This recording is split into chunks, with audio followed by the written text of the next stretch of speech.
Hi, I'm Lena. Welcome to the guide video for the Study Hub Student Notion Planner. In this walkthrough, I'll show you exactly how to use each page so you can set it up for your own semester and stay fully organized. Let's start with the courses page. You'll first see a full table of all courses. Since your semester arrangement might be different from mine, you can adjust it by editing the properties. Click Edit Property, then click the 6 dots beside each option to delete the semesters you don't need and add your own. Next, you can add details such as your instructor's name, email, and the course URL.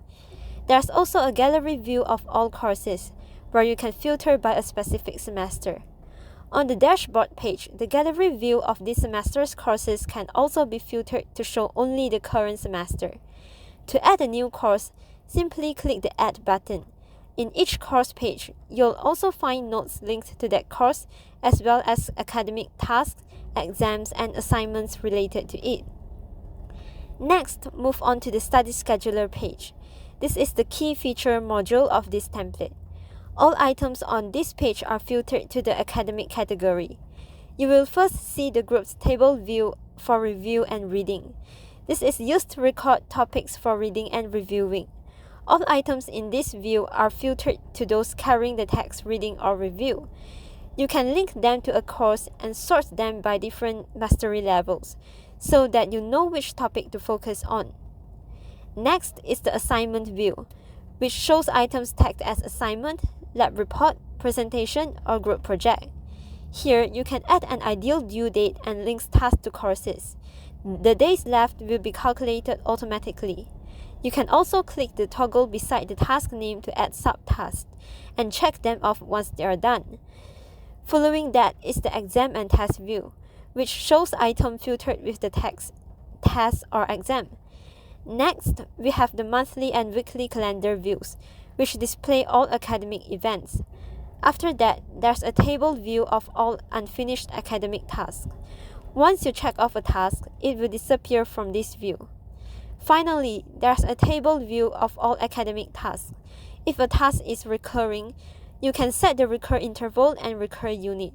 After each task is completed, simply click the recur button and a new item will be generated with the due date set to the next occurrence. Now, let's look at the notes page. To add a new note, just click the Add button.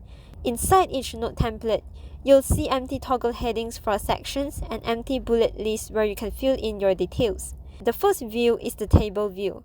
Here, you can set the type of note, lecture, reading, or personal, and link it to a course.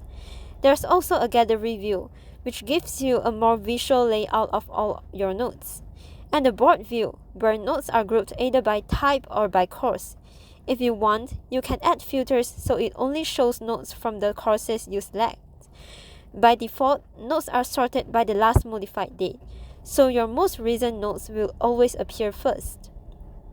Let's come back to the dashboard page. After courses, you can see the schedule block, which you can add your schedule time, location, and notes. After that is a task list. You can simply sort or filter them to showing the properties of your likings. Just click Add a new page to add a new task, and open the page to fill in its properties. On the left side of the dashboard, you'll first see the navigation box. Here, you can quickly access the main pages of the template, such as courses, study scheduler, notes, and the master task list. Just below that is the quick links box. By default, you'll find links to ChatGPT and Google Drive. For the school portal, simply highlight the word and add the link to your own portal. You can also add any other quick links based on your preferences, such as email, library access, or learning platforms. Following that is the today's timetable. Here you can fill in your planned activity for the day, so you have a quick overview of your daily schedule. On the right side, you'll find the weekly focus section. This is a simple checkbox list where you can set your top goals for the week and tick them off once completed. And here you can fill in quick reminders of notes and to-dos. Lastly, at the bottom of the page, it is the study scheduler, followed by a gallery view of all notes.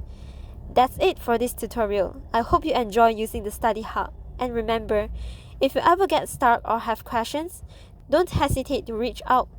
just leave me a message on Etsy. I'm always here to help.